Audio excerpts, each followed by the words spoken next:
दोस्तों, मैंने कभी सपने में भी नहीं सोचा था कि मेरी जिंदगी इस तरह के रास्ते पर आकर ठहर जाएगी जहां रिश्तों का मतलब ही बदल जाएगा। मेरी शादी को 12 साल हो चुके थे, लेकिन माँ बनने की खुशी मुझे अभी तक नहीं मिली थी। घर वाले और आसपास के लोग हर दिन मुझे कुछ न कुछ कहकर परेशान करते थे। इन सब के बीच मेरे पति अजय हमेशा मेरे साथ रहे।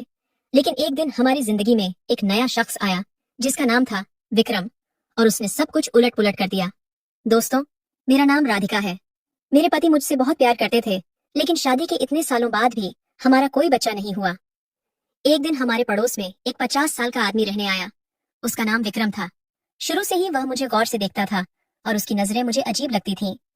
फिर धीरे धीरे उसने मेरे पति से दोस्ती बना ली और हमारे घर आने जाने लगा। मुझे समझ आने लगा कि वह मुझे किसी खास नजर से देखता है।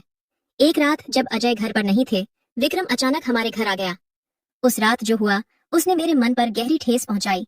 वह घटना मेरे लिए एक ऐसा निशान छोड़ गई जिसे मैं कभी भूल नहीं सकती।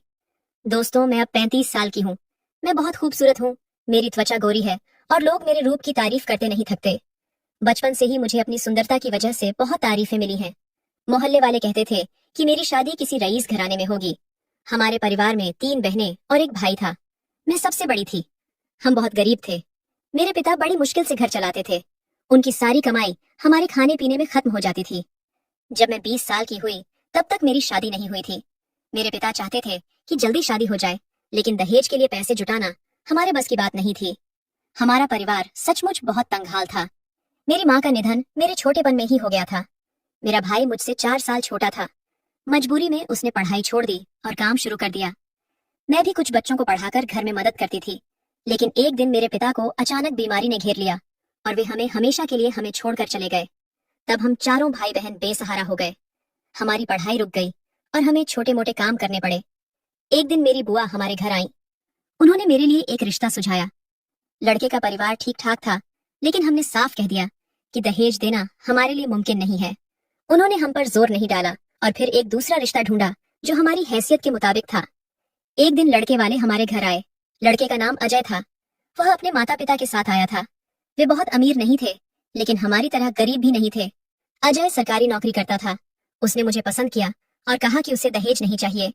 फिर मेरी बुआ और फूफा ने थोड़े पैसे इकट्ठे करके मेरी शादी करवा दी। शादी के समय बुआ ने मुझसे कहा था, ससुराल में चाहे जो हो जाए, लेकिन वहां से लौट कर मत आना। हमें तुम्हारे भाई बहनों की शादी भी करानी है। दोस्तों, मेरी शादी तब हुई जब मैं 23 साल की थी। मैं अपने नए घर में ढेर सारे सपने लेकर आई थी। शादी की पहली रात जब अजय कमरे में आए तो उन्होंने बड़े प्यार से मुझसे बात की। वे मेरे बारे में सब कुछ जानना चाहते थे। मैं बहुत घबराई हुई थी, लेकिन उन्होंने मुझे सहज करने की कोशिश की। वे मुझे दोस्त की तरह समझना चाहते थे। वक्त के साथ मैंने अपने मन की बातें उनके साथ बांटनी शुरू की। उन्होंने भी अपनी जिंदगी की कई बातें मुझे बताईं। धीरे धीरे हमारा प्यार गहरा होता गया। मुझे बहुत खुशी थी कि मुझे ऐसा पति मिला। उस वक्त बुआ की बात याद आती थी, ससुराल से वापस मत आना। मैं सोचती थी कि इतने अच्छे इंसान को छोड़ना मेरे लिए नामुमकिन है। शादी को 6 साल हो गए थे। तब सास ससुर ने बच्चे के लिए दबाव डालना शुरू कर दिया। हमने बहुत कोशिश की, लेकिन कुछ हासिल नहीं हुआ। ससुराल वाले मुझे ताने मारने लगे। एक दिन सास मेरे पास आई और रोते हुए बोली, शादी को 6 साल हो गए, लेकिन तुम माँ नहीं बनी। हमें तो बंजर बहू मिली। उधर मेरे देवर की शादी की बात चल रही थी। जल्द ही एक लड़की पसंद कर ली गई और देवर की शादी हो गई। उसकी पत्नी प्रिया 2 साल में माँ बन गई। इसके बाद घर वालों और रिश्तेदारों ने मुझे और ताने देने शुरू कर दिए। मेरी गोद खाली होने की वजह से सब मुझे हे नजरों से देखते थे। जब मेरा बच्चा नहीं हुआ तो घर में या पड़ोस में कोई नहीं चाहता था कि मैं शुभ कामों में हिस्सा लूं। मोहल्ले में कोई अच्छा मौका होता तो मुझे बुलाया नहीं जाता। लोग कहते, ये तो बांझ है। मुझे लगता था कि मेरी कोई कीमत ही नहीं रह गई। देवरानी के बच्चे होने के बाद वह अपने बच्चों को मुझसे दूर रखती थी। वह मुझसे छोटी थी, लेकिन मौका मिलते ही मुझे चुभते हुए शब्द कहती थी। ससुराल का माहौल मेरे लिए हर दिन मुश्किल होता जा रहा था। देखते देखते देवरानी के 2 बच्चे हो गए। फिर भी उसका व्यवहार मेरे प्रति जरा भी नरम नहीं पड़ा। एक दिन मैं तानों से परेशान होकर रो रही थी। सास गुस्से में बोली, शादी को 12 साल हो गए। अब हम अजय के लिए दूसरी लड़की देख रहे हैं। जल्द ही उसकी शादी कर देंगे और इस बांझ को निकाल देंगे। उन्होंने नेहा नाम की लड़की से अजय की शादी तय कर दी। तब मुझे बुआ की बात फिर याद आई, ससुराल से वापस मत आना। बुआ ने मेरे भाई बहनों की शादी करवा दी थी। मैं कभी कभी उनसे फोन पर बात करती थी। बुआ ने कई बार कहा था कि डॉक्टर को दिखाओ। मैं गई भी, टेस्ट भी हुए, लेकिन अजय ने मुझे रिपोर्ट कभी नहीं दिखाई। मुझे शक होता था कि कमी मुझ में है या उनमें। एक दिन अजय ने अपनी माँ से कहा, माँ, मैं नेहा से शादी नहीं करूंगा। मैं राधिका से प्यार करता हूँ और उसके साथ रहूंगा। हम यह घर छोड़कर जा रहे हैं। उनके इस फैसले से सब हैरान रह गए। अजय ने मुझसे कहा, मैं तुम्हारे साथ आखिरी सांस तक रहूंगा। अपना सामान बांध लो। हमने सामान समेटा और एक किराए के घर में चले गए। उस घर का मालिक विक्रम था, 50 साल का एक अकेला आदमी। वहां जाने के बाद मैंने देखा कि वह मुझे अजीब नजरों से देखता था। वह मुझे ऊपर से नीचे तक घूरता रहता था। अजय ने भी विक्रम के व्यवहार में कुछ गलत देखा।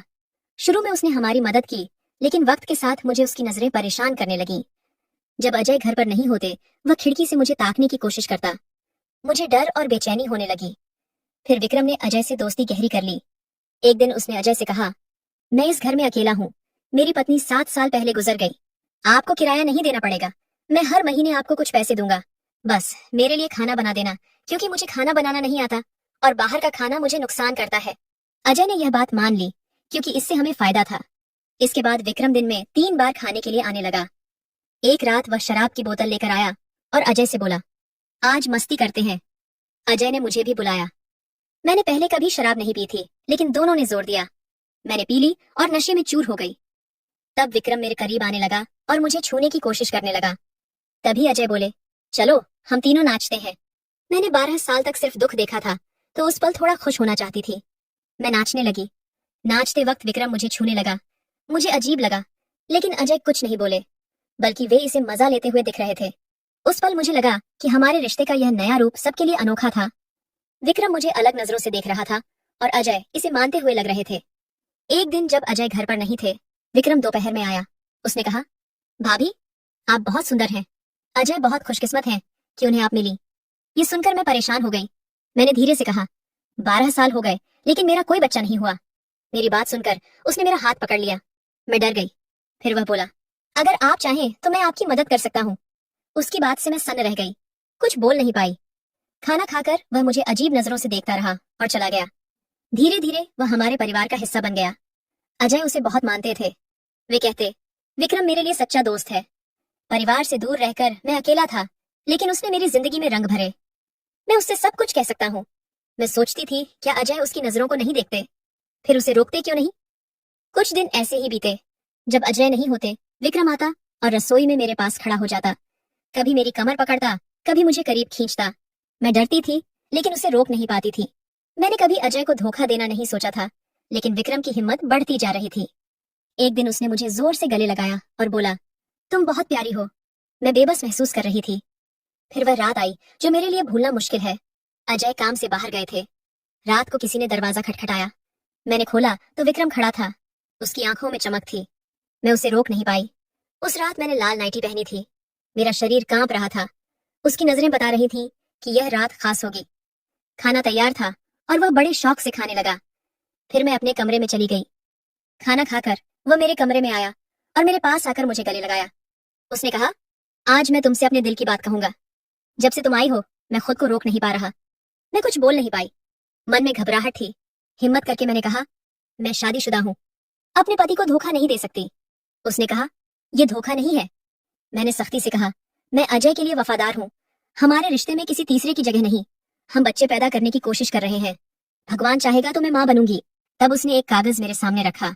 उसकी आंखों में दर्द था। मैंने कागज पढ़ा तो मेरी आंखें भर आईं। यह एक मेडिकल रिपोर्ट थी, जिसमें लिखा था कि अजय पिता नहीं बन सकते। विक्रम ने वह सच बताया जो अजय ने 12 साल तक छिपाया था। मैं कभी समझ नहीं पाई थी। ससुराल में उनकी दूसरी शादी की बात भी हुई थी। ये सब सुनकर मैं स्तब्ध थी। विक्रम बोला, मैं तुम्हारा दुख नहीं देख सकता। तुम्हारी हर मुश्किल हल करना चाहता हूँ। मैंने कहा, तुम यहाँ से जाओ। पहले मैं अजय से बात करूंगी। उस रात वह चला गया। मैं अकेले रहना चाहती थी। इतने सालों का छुपा सच सामने आया था। जब अजय लौटे, मैंने सब बताया। उन्होंने सिर झुकाकर माफी मांगी। बोले, मैं तुमसे बहुत प्यार करता हूँ। ये सच इसलिए छिपाया ताकि तुम मुझे न छोड़ दो। तुम्हारे बिना मैं नहीं जी सकता। फिर वे बोले, समाज ने तुम्हें बहुत कुछ कहा, हमें जवाब देना है, इसलिए मैंने विक्रम को भेजा। वह तुम्हें चाहता है। हम तीनों परिवार बना सकते हैं। उनकी बात सुनकर मैं रो पड़ी। यह मानना मुश्किल था। वे मुझे समझाते रहे। बोले, रिश्तों में इंसानियत सबसे बड़ी होती है। तुम चाहो तो विक्रम को शामिल कर सकती हो। कुछ दिनों तक वे मुझे मनाते रहे। आखिरकार मैं मान गई। मुझे लगा कि दोनों मुझसे सच्चा प्यार करते हैं और मेरी इज्जत करते हैं। कुछ वक्त बाद मुझे पता चला कि मैं गर्भवती हूँ। जब बच्चा हुआ तो जिन लोगों ने मुझे ताने मारे उनके मुंह बंद हो गए। सास ससुर ने हमें घर बुलाया, लेकिन अजय ने मना कर दिया। बोले, हम यहीं रहेंगे, उनसे दूर से रिश्ता रखेंगे। सास मुझे इल्जाम लगाने लगी कि मैंने उनके बेटे को छीन लिया, लेकिन सच यह था कि अजय अब वहां नहीं जाना चाहते थे। वे विक्रम के साथ रहना पसंद करते थे। दोनों में गहरा रिश्ता बन गया था। अजय चाहते थे कि हमारा यह छोटा परिवार हमेशा साथ रहे। मेरी जिंदगी एक अनोखे रिश्ते में चल रही थी, जहाँ सिर्फ पति पत्नी नहीं, बल्कि एक तीसरा शख्स भी हमारा हिस्सा था। विक्रम सिर्फ परिवार का हिस्सा नहीं था, वह मेरे और मेरे बच्चे की हर जरूरत का ख्याल रखता था। इस अनोखी जिंदगी में मैं सचमुच खुश थी। मुझे कुछ भी कम नहीं लगता।